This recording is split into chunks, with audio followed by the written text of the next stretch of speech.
हमारा देश भारत भी एक बड़ा अजीब देश है। भारत में राजनीतिक पार्टियां कभी भी किसी भी मुद्दे पर एक नहीं होती।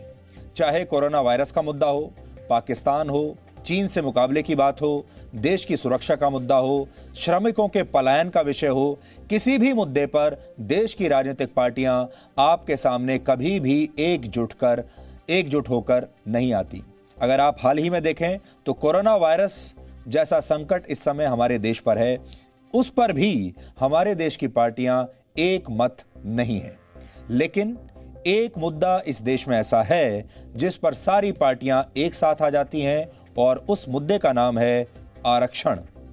आजादी के बाद जब हमारे संविधान निर्माताओं ने आरक्षण लागू किया था तो उस समय यह कहा गया था कि आरक्षण सिर्फ 10 वर्षों के लिए होगा और अगर जरूरत पड़ी तो फिर इसे और आगे बढ़ाया जाएगा। लेकिन आरक्षण को ऐसी जरूरत बाद में बना दिया गया कि 70 वर्ष के बाद भी इसका कोई अंत नहीं है। आरक्षण किसी पिछड़े व्यक्ति के अधिकार से ज्यादा अब राजनीति का हथियार बन चुका है। ये बात आज हम क्यों कह रहे हैं, इसे आप आरक्षण से जुड़े एक मामले पर सुप्रीम कोर्ट में आज हुई सुनवाई के जरिए समझ सकते हैं। सुप्रीम कोर्ट ने आज एक सुनवाई के दौरान एक बहुत बड़ी बात कही है और वो ये है कि आरक्षण किसी भी नागरिक का मौलिक अधिकार नहीं है। हम जानते हैं बहुत सारे लोगों को यह लगने लगा होगा कि आरक्षण उनका मौलिक अधिकार है और इसमें एक बहुत बड़ा हाथ हमारे देश के नेताओं का और राजनीतिक पार्टियों का रहा है कि उन्होंने आप सबको आपके दिमाग में ये बात डाल दी कि आरक्षण आपका मौलिक अधिकार है, ये तो मिलेगा ही।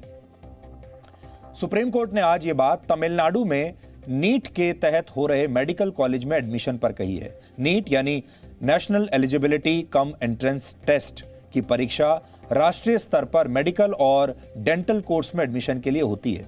तमिलनाडु की कई राजनीतिक पार्टियां एक साथ इकट्ठा होकर सुप्रीम कोर्ट पहुंच गईं और ये मांग करने लगीं कि जिस तरह से तमिलनाडु अपने राज्य में 50% ओबीसी आरक्षण देता है, उसी तरह ऑल इंडिया कोटे के तहत मेडिकल और डेंटल की सीटों पर भी 50% ओबीसी आरक्षण होना चाहिए।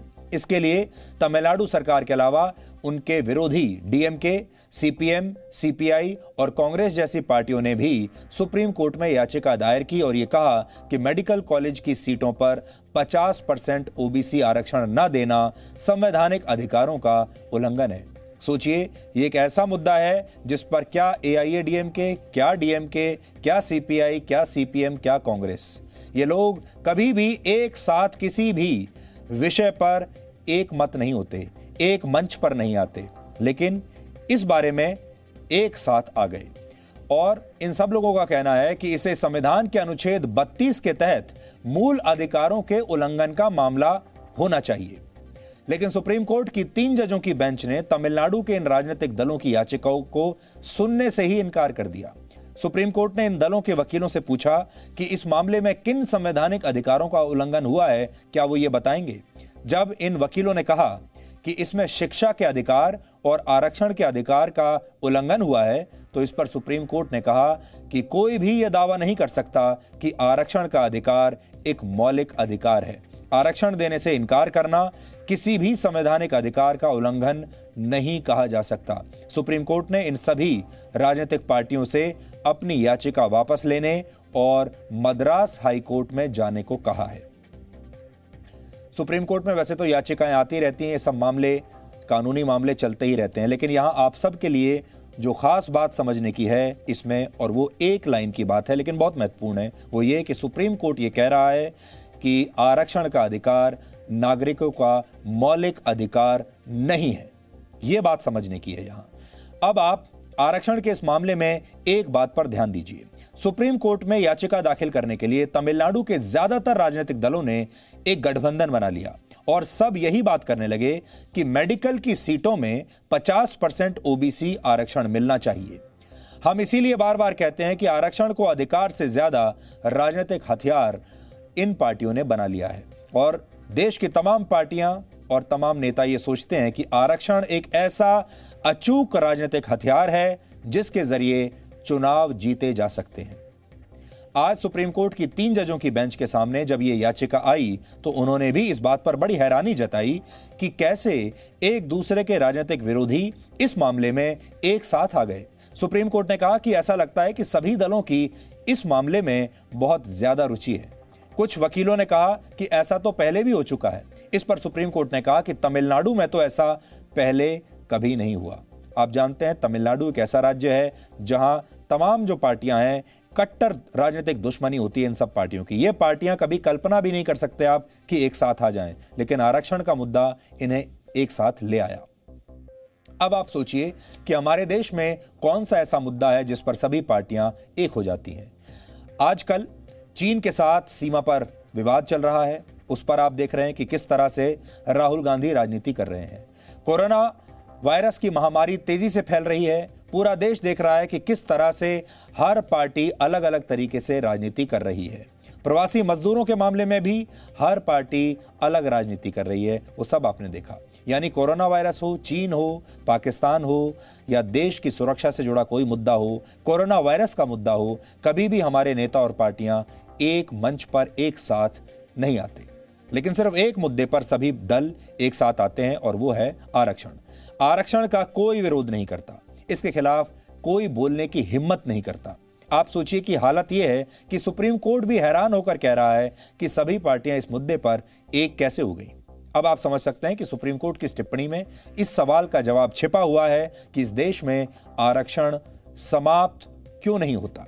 जब तक देश के राजनीतिक दल आरक्षण का इस्तेमाल चुनाव जीतने के लिए करते रहेंगे और इसके विरोध या समर्थन में अपना फायदा नुकसान देखते रहेंगे, तब तक यही होता रहेगा। इस पर कोई बात नहीं कर सकता। जो इस पर बात करेगा या सवाल उठाएगा उसे दलितों और पिछड़े वर्ग का विरोधी बता दिया जाएगा, और इतना रिस्क कोई नेता या कोई पार्टी नहीं उठा सकती। लेकिन इन लोगों से यह सवाल आज जरूर पूछा जाना चाहिए कि जब बाबा साहेब अंबेडकर ने संविधान का निर्माण करते वक्त ही यह कह दिया था कि आरक्षण कुछ ही वर्षों के लिए होना चाहिए, तब क्यों इतने वर्षों बाद भी, इतने दशकों बाद भी इस देश में आरक्षण की व्यवस्था जीवित है? क्यों जिस आरक्षण को धीरे धीरे समाप्त कर दिया जाना चाहिए था, उस आरक्षण को लगातार बढ़ावा दिया जा रहा है? यह आरक्षण तो खत्म होने के बजाय बढ़ता ही जा रहा है। यानी जिस आरक्षण का दायरा आजादी के बाद धीरे धीरे कम हो जाना चाहिए था, उसका दायरा कम होने के बजाय हमारे देश में बढ़ कैसे रहा है?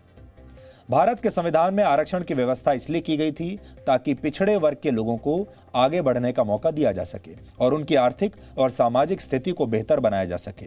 संविधान का निर्माण करने वाले बाबा साहेब डॉक्टर भीमराव अंबेडकर चाहते थे कि आरक्षण की व्यवस्था सिर्फ शुरुआती 10 वर्षों के लिए हो।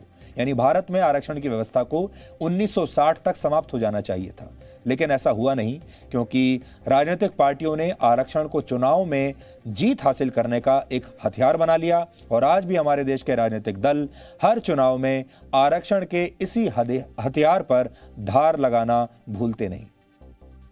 धीरे धीरे भारत में अब ऐसी स्थिति बन गई कि जाति के आधार पर आरक्षण मांगना एक फैशन बन गया और नेताओं के लिए वोट हासिल करने का अचूक राजनीतिक फॉर्मूला बन गया। आपको याद होगा किस तरह से पिछले कई वर्षों में जाति के आधार पर आरक्षण के लिए देश के अलग अलग राज्यों में कई हिंसक प्रदर्शन हुए हैं। लेकिन क्या आपको कभी कोई ऐसा प्रदर्शन याद है जिसमें यह कहा गया हो कि इस देश में आरक्षण की नहीं बल्कि योग्यता की बात होनी चाहिए? क्या कभी आपने कोई ऐसा विरोध प्रदर्शन देखा है जिसमें यह कहा गया हो कि देश में जाति के आधार पर नहीं बल्कि आर्थिक आधार पर आरक्षण होना चाहिए? यानी अगर कोई अधिकार दिया जाना भी है तो वह अधिकार सबसे पहले देश के जरूरतमंद गरीबों को मिले, फिर चाहे वो गरीब किसी भी जाति का हो, किसी भी धर्म का हो।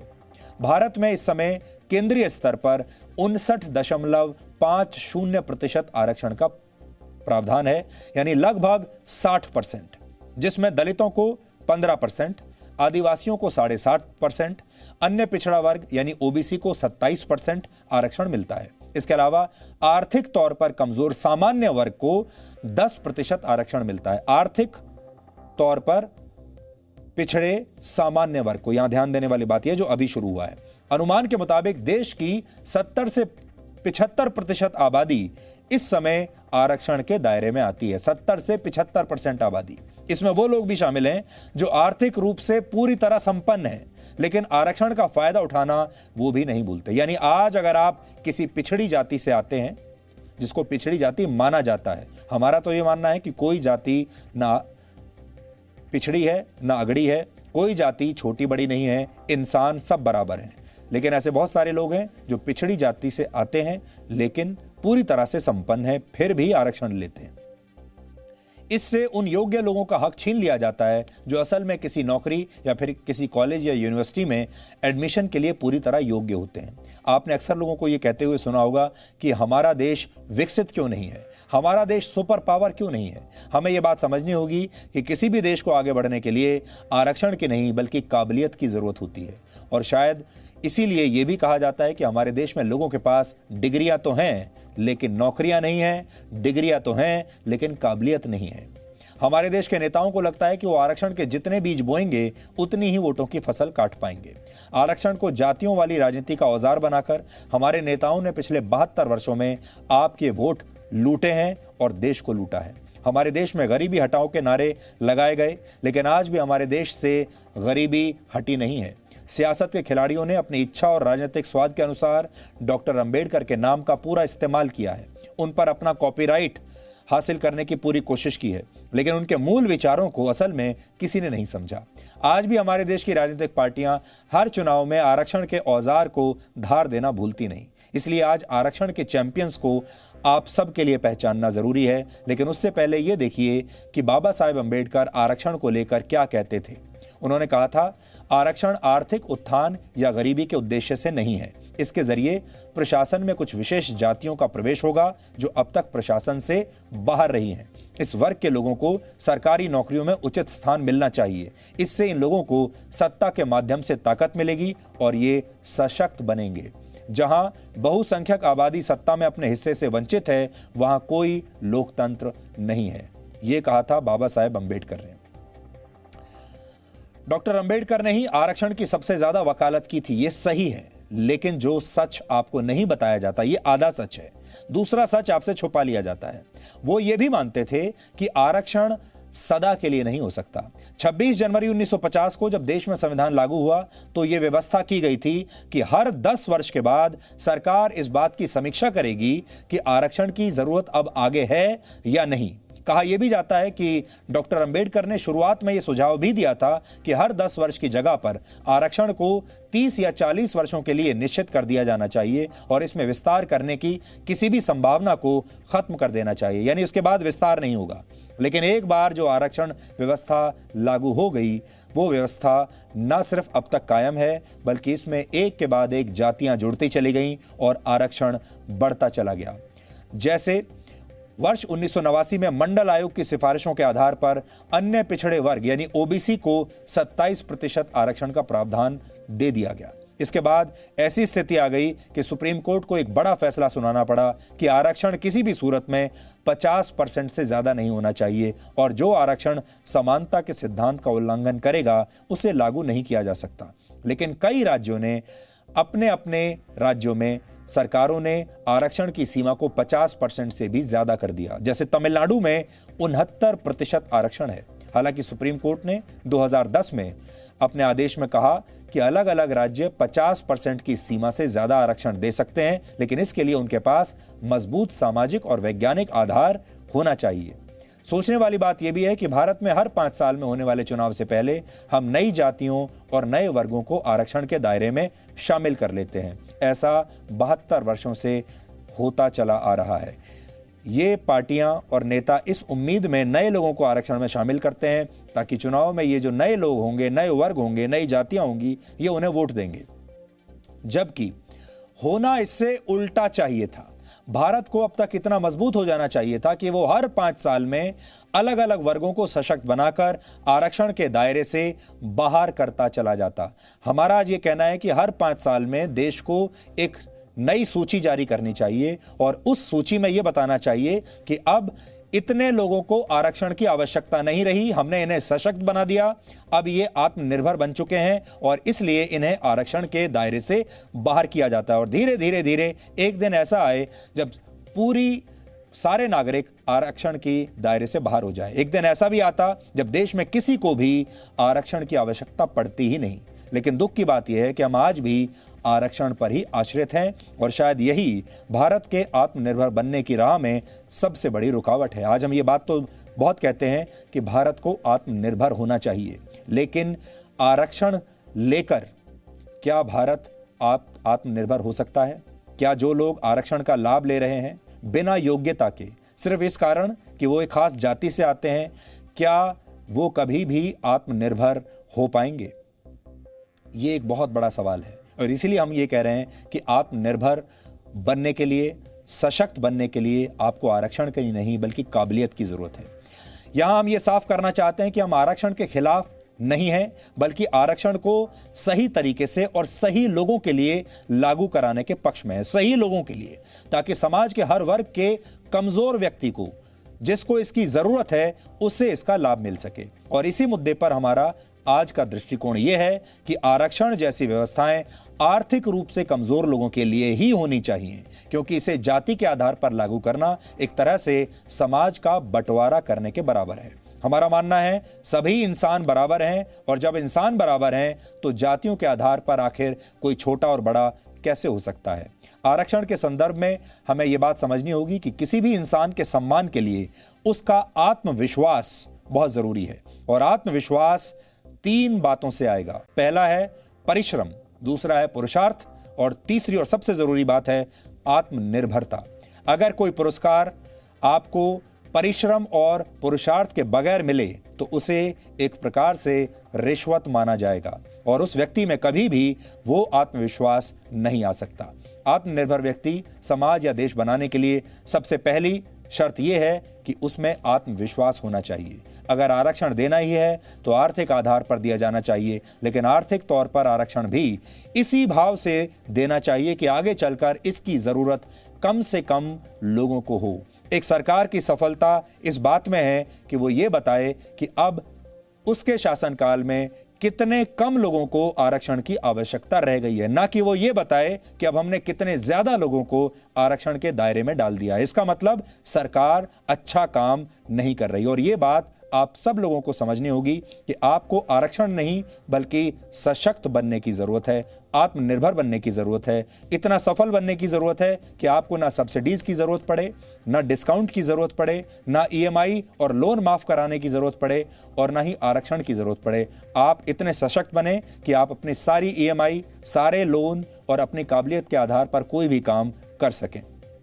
हमारा दृष्टिकोण यह है, आरक्षण देने के बजाय सरकार हर व्यक्ति को आत्मनिर्भर बनाए, लोगों को इस काबिल बनाया जाए कि उन्हें आरक्षण की कभी भी जरूरत ना पड़े। और यह भी हमारा मानना है कि हमें एक देश बनाना चाहिए जहां ना तो टैक्स की माफी होनी चाहिए, ना सब्सिडी होनी चाहिए, इसकी जगह लोग सक्षम होने चाहिए और इसी रास्ते पर आगे चलकर हम आत्मनिर्भर भारत का सपना पूरा कर सकते हैं, क्योंकि आत्मनिर्भर भारत की राह में सुविधाएं रुकावट बनती हैं। इस तरह की सुविधाएं, इन सुविधाओं की आदत लोगों को काम करने से रोकती है और कामचोर बनाती है। अगर भारत को सही मायने में आत्मनिर्भर बनना है तो संकल्प के साथ देश के लोगों को ये सुविधाओं, मुफ्त सुविधाओं वाली नींद से जागना होगा, तभी एक मजबूत राष्ट्र का निर्माण होगा, तभी आप चीन जैसे देशों का मुकाबला कर पाएंगे, तभी आप इजराइल जैसे बन पाएंगे। नया जी न्यूज ऐप अब बेहतर फीचर्स के साथ हिंदी अंग्रेजी के साथ साथ देश की अन्य भाषाओं में भी भारत और दुनिया की तमाम खबरों का अनूठा कलेक्शन। अपनी पसंद के मुताबिक सेट करें होम स्क्रीन पर अपने फेवरेट सेक्शन। साथ ही हमारे एडिटर्स द्वारा चुनी हुई दिन की बड़ी और खास खबरें। देखें जी न्यूज लाइव कभी भी कहीं भी। मनोरंजन और सूचना से भरपूर वीडियोस,